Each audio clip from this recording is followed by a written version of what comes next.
shows overwhelmingly in this case that she is in fact deceased. The last time she was seen alive was January the 9th of this year, 2024, almost 9 months ago. Her missing status was reported to the Detroit Public School Police Department by her grandmother on that very day, when she never returned home from school. And again, that was January the 9th of 2024. In early February of 2024, the case was turned over to the Detroit Police Department. Frankly, that should have happened right away, but they began investigating immediately. The evidence would further show that through text messages that we know and that we have, Zanaya and this defendant were going to meet after school on January the 9th. We know that she did indeed meet up with the defendant that we're charging in this case. We also know that several people close to Mr. Butts, who we were charging later, saw them together in several different locations, people that he knew well. We have evidence that at 9:30 p.m. on that day, that Mr. Butts checked into a motel and that Zanaya was never seen or heard from again. Not from her family, not from her schoolmates, not from her friends, not from social media where she was extremely active with her friends, not from teachers, no one. We know that she had no medical conditions that would cause a life-threatening medical emergency to her.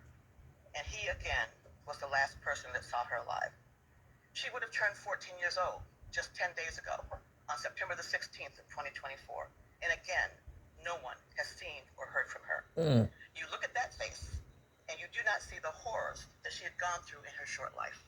The exploitation, the molestations, the sexual abuse, and the pregnancy that she was concealing. The evidence will show that from one of her text messages to and with Jarvis Butts. And we also know, the evidence will show, that there's no evidence of anyone else being the father of that child, other than the defendant himself, who we charged today. And he knew she was pregnant. We know that he was also searching for ways to abort the baby. We know that sexually explicit photos were requested by him of her, and that she complied and sent them to her. All at the hands, we allege, the man we are charging with her death and also her long-term sexual abuse. Today we are charging Jarvis Butts with one count of first-degree premeditated murder, one count of criminal sexual conduct in the second degree, and one count of child sexually abusive material. Today we are also charging Mr. Butts with more counts of criminal sexual conduct on 2 more girls, yes, girls, on 2 other separate cases. The girls in question now are 20 and 11 respectively today, but both were under the age of 13 years old at the time the offenses occurred that we're charging. Based on all the evidence that I've laid out now, and much more that will be shown later in court, based on all these cases we will present in court, Mr. Butts targeted and befriended women who had to have sexual relationships with their young daughters. He would have sex with their mothers, but his true desire was to have sex with their young daughters. That's what the evidence will show. He was a classic and expert groomer and pedophile. Hey, y'all. How y'all doing? Y'all,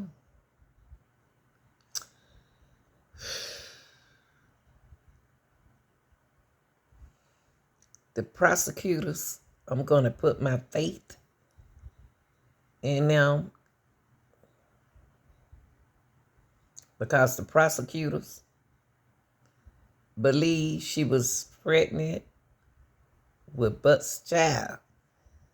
Now, the only thing that bothering me, y'all, is why get rid of her? What happened? Just talk and tell what happened to her during the process of whatever you were doing when you went to the hotel. Or where did it happen? At over somebody's house or at the shop? You know, she was pregnant with Jarvis Butts' child. Also, Butts was dating Naziah Harris' aunt.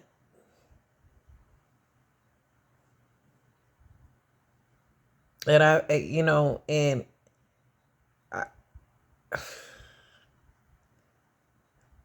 just feel bad for her too, y'all, because she was a victim herself, and I don't say that numerous of times. And now she heard about the situation. She heard about the situation, but she don't know how to deal with the situation because she ain't never had to deal with nothing before like this.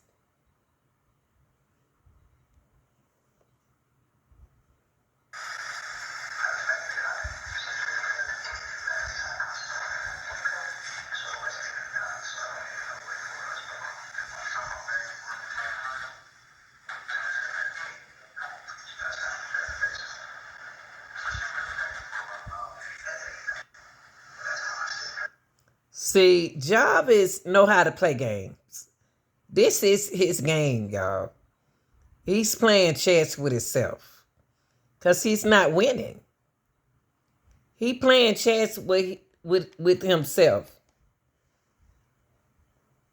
Usually he will win, but he lost playing right here against the detective. He lost playing chess with him, and he know he lost playing chess with the detective right here because you're a man on man. He's in front of another man. He in front of a man, a real man. Not his daddy, but a real man. So that real man who he talking to is that detective. And he looking at him eye to eye and Jarvis don't know what to do.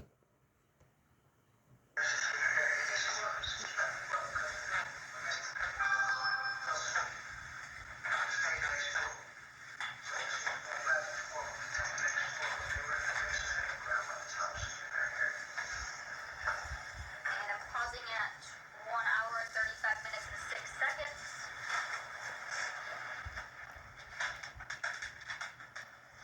Right, so here they're fast forward.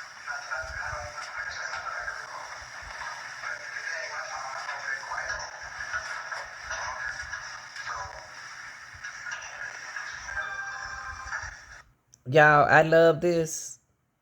I love this because Jarvis is so concerned about what's been coming up on that phone. He can't handle that man. He can't handle mentally that detective.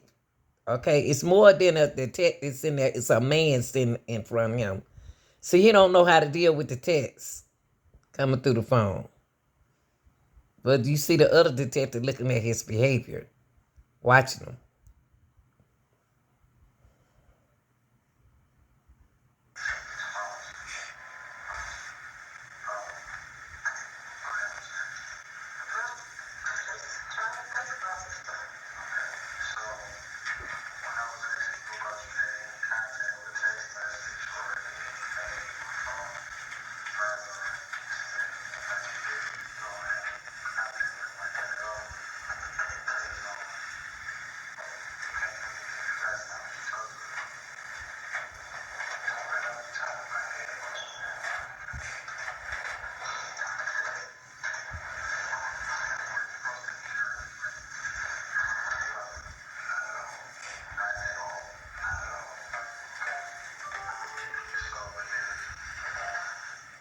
And see, I love this.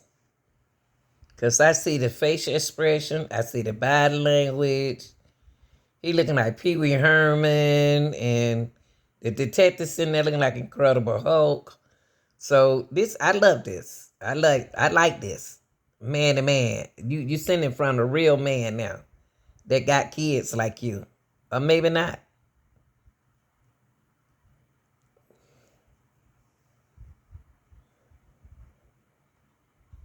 Pausing at 1 hour, 45 minutes, and 37 seconds.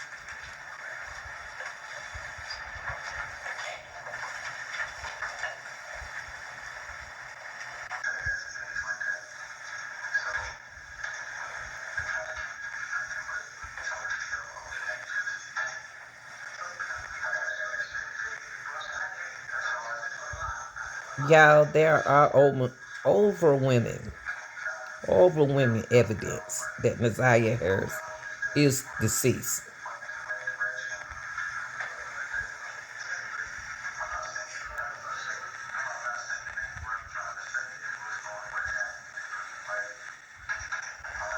And look at Jarvis smiling and everything.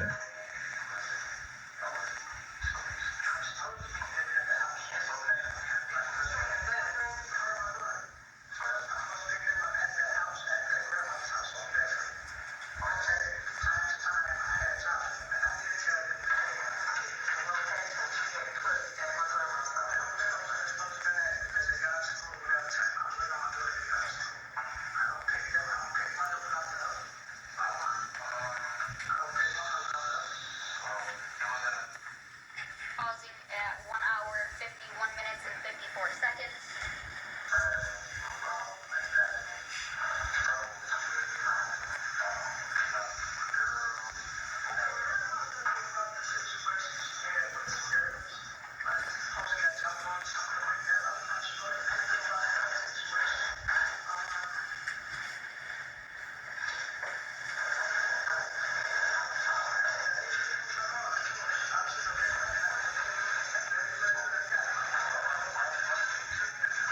And he's smiling at her.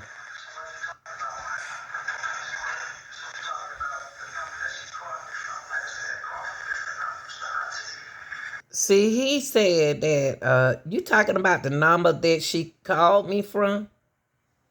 Now, you know what, y'all, what tripping me out about this situation right here? Everything I say is allegedly, okay? And if a criticism coming in educating purposes. With the phone situation, how is Jarvis contacting her?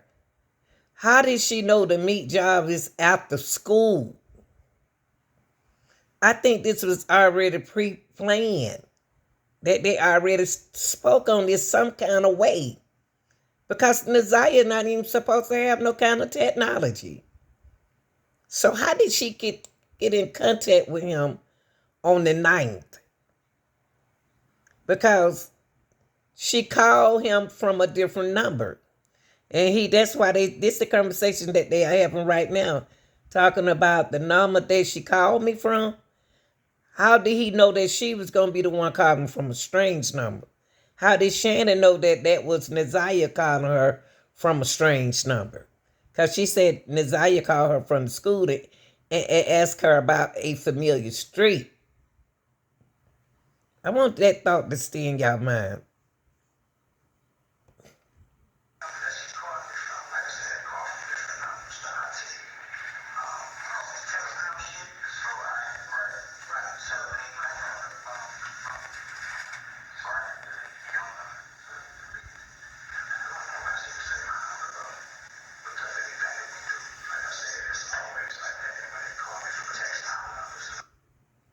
Like he was so secretive with his phone. Yes. And does it have something to do with the fact that he's seeing other ladies? Yes. And you suspected that at the time? Yes. And so that's why you were looking for proof? Correct. Okay.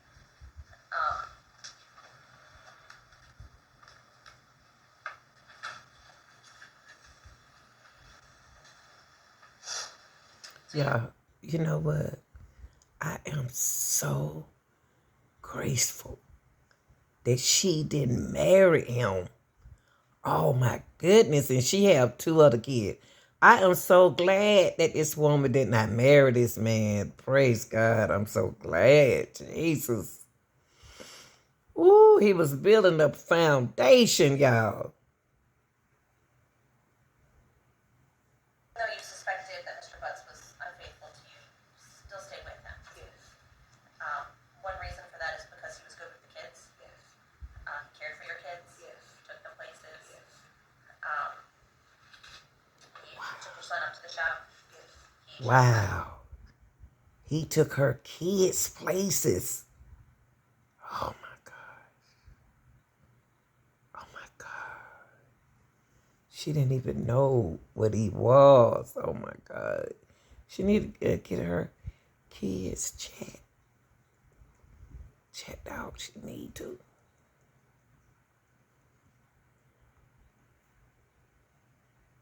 Change the oil in the car? Correct. And you viewed him as a good father figure? Yes. Did you ever see anything inappropriate or that would cause you to see a red flag with regard to him and your children? No.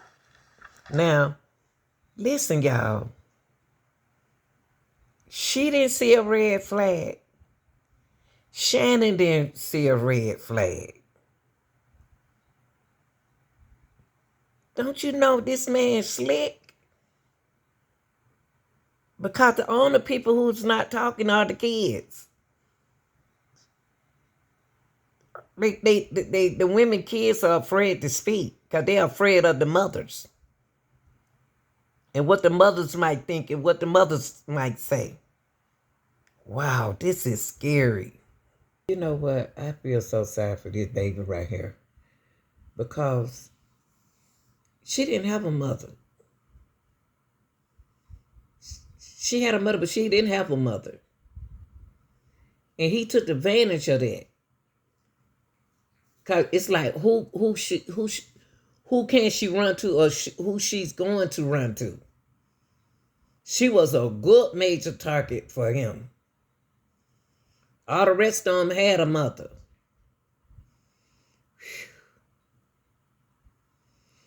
I'm gonna tell y'all something. On January the 9th, Jarvis think he slick, y'all. He was hanging out with that girl like he was her age. They were hanging together. And they checked in that motel, y'all. See, you got to remember, she real short and little. They checked in that motel. They did. At 9:30. Because they didn't know where else he can go with her but the hotel. Something allegedly happened at that hotel, y'all. And Jarvis had to do what Jarvis had to do. Because he kept that girl all day, all night. So after checking in that motel or hotel, whatever it is, it's something that had to take place right there. Something took place. Allegedly. And this picture, what we're looking at now, is she really on the school bus? Because look at that front seat. Is she sitting up on the front seat, y'all? Is she in the front of the bus? Because you know, because they always have that one little seat right there. That's a strange bus. Is she on a MARTA bus?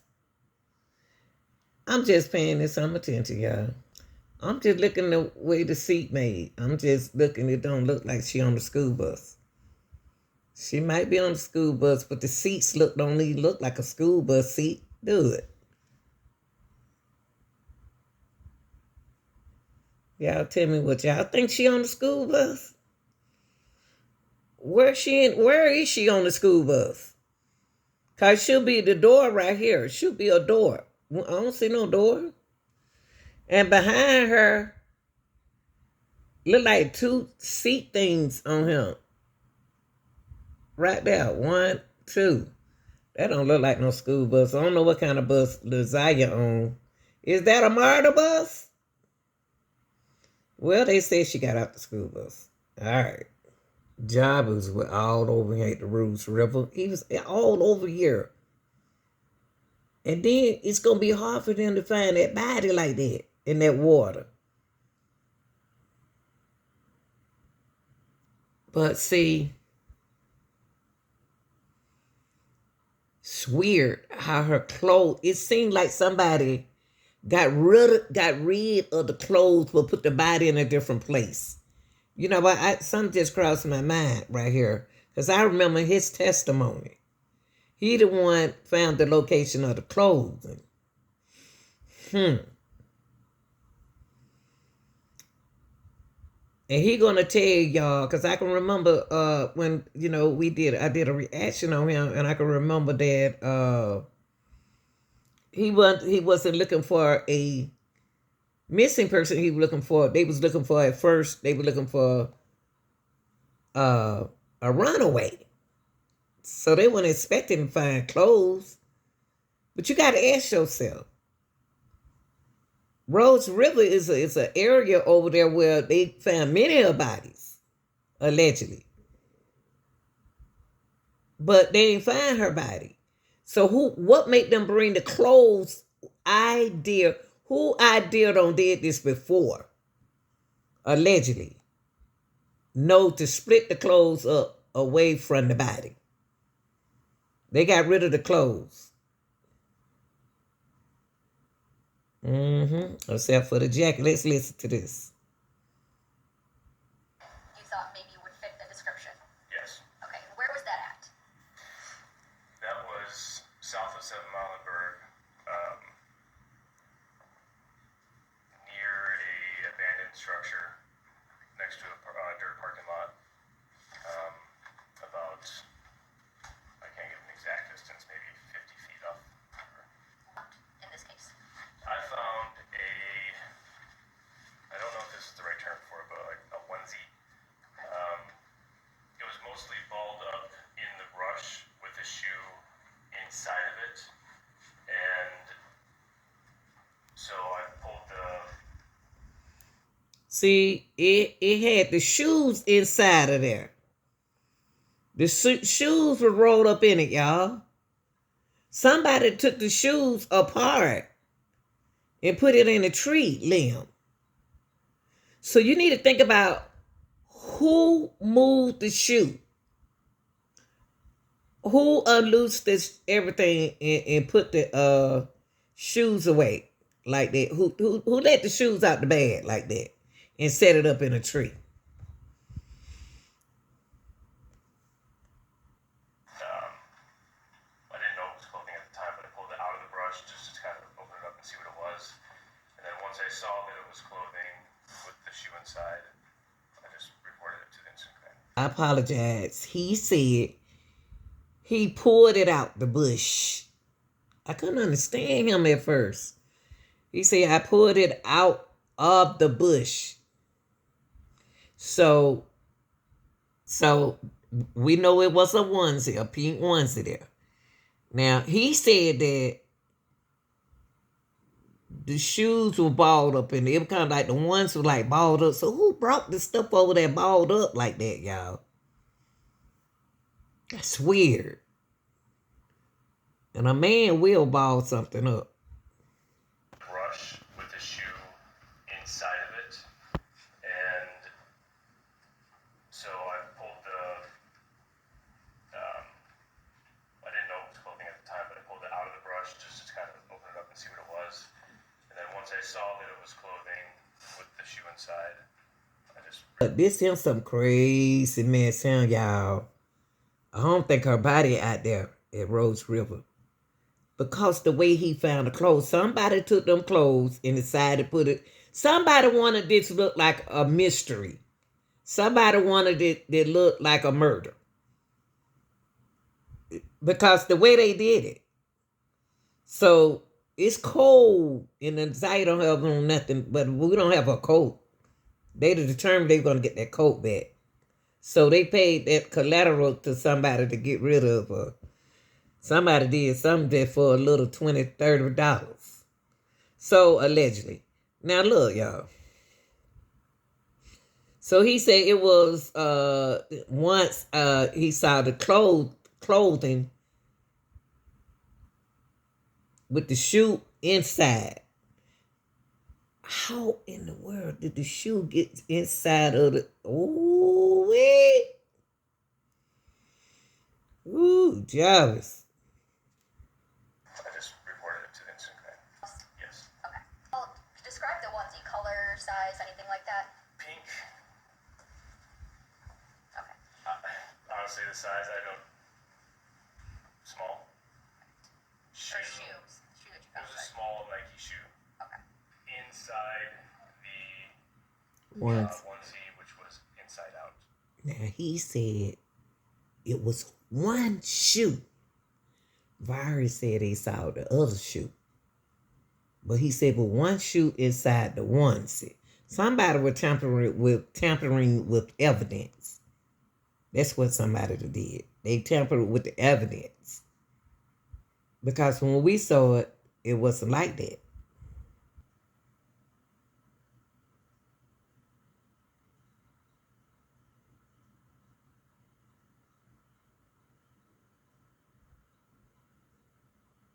See, this how the shoe looked when we found it. When we watched this is how the shoe was. But when he found the shoe was inside the yellow thing. And pink, I apologize, y'all. Inside the pink outfit. When he found the onesie. Wonder why he didn't take the onesie and the shoe with him. Because this shoe is out the bush. See, this is how we saw the onesie. This somebody mean, being real mean. Because look how they got the legs over the thing. They set this up like this, y'all. But the detective didn't find it. That's not what he just told us. He said when he found the onesie, the shoe was inside the onesie. That is exactly what he said. Now, this not rolled up. And if he came out there, why he don't have this evidence in a bag? Because this is not how he said he found this. And this is not how they found the tiger shoe.